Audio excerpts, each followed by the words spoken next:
in ku badan 75 qofood geedkan fadhiya imtixaan yeeda qaadasi wasaaradda baaburta irkiyoonay dhulka ee maamulka koonfur galbeed ee Soomaaliya dhalinyaradan yahayan hano iyo tartamayeen in iyo nagadan qof walba intiisa ka guuleysada tumanka qofood ee wasaaradda gaadiidka irkiyoonay dhulka ee maamulka koonfur galbeed ee Soomaaliya yeedan baahanta goobta imtixaanka waliba ka suganayay wasiirka gaadiidka xildhibaano iyoonay maamulka gobolka kan degmada Baydhabo maareeyaha eelboorka magaalada Baydhabo mas'uuliyiin kale ee ka casuum iyo goobroog iyoonay markaati oo ku hadan sida imtixaankan la qaado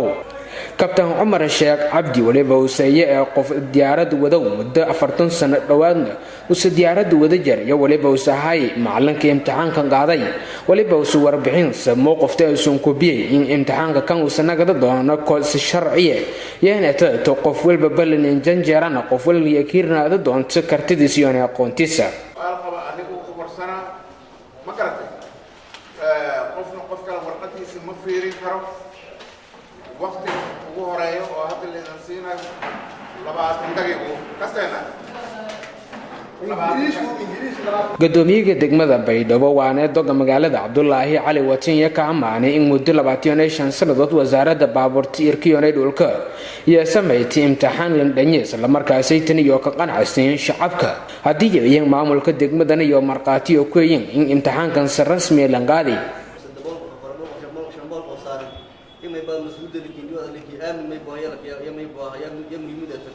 marka dareemo korto may baa muhiimad may baa ahamiyad iyo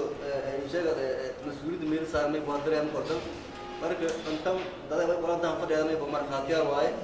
waa in imtixaan oo cadaalad ah oo may raayaysa waafaqsan nidaamka may baa inta la qaado wasiirka baaburta dhulka iyo irka ee maamulka koonfur galbeed ee Soomaaliya iyo waliba uu sharaxay markii ka horeeyay hawada Soomaaliya in markale la ku maamulo gudo dalka awliya la ku maamulo jari wadanka banaanshay gaar ahaan dalka Kenya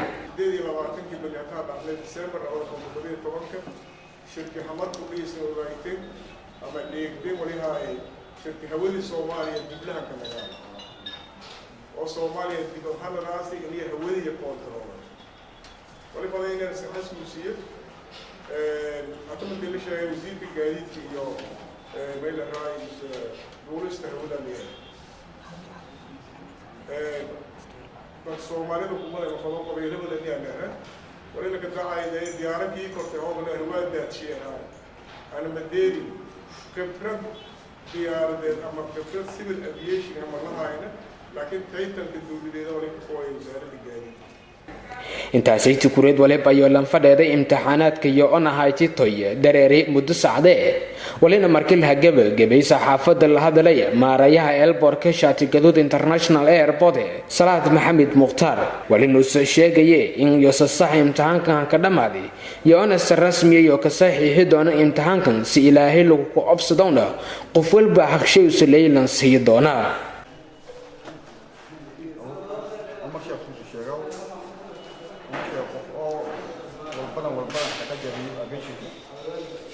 ومشي قفكه دود له ها قالها إلا إيوه تروبوه إنكو قادم نتمدي أنا لها يتلاقي ولا يتلاقي سؤال إيه أو عارك بس ها أنا قال أو أنا لها كافة بعدين أنا سعيد هذا سهو صاير ولا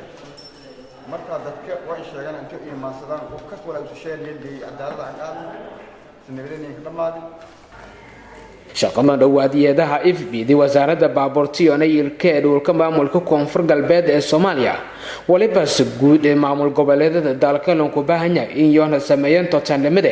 taas oo maamul walba yeelan ku baahan yahay toban qofood taasi tii sababtii in boqol qofood la baahan yahay iyo on lita maamul goboleedyada ee Soomaaliya ee ku jira maamulka go'aan-goosadka fadaw ee Somaliland la si toban qofood meelasaas oo kale maamulka gobolka Banaadir oo la si 40 qofood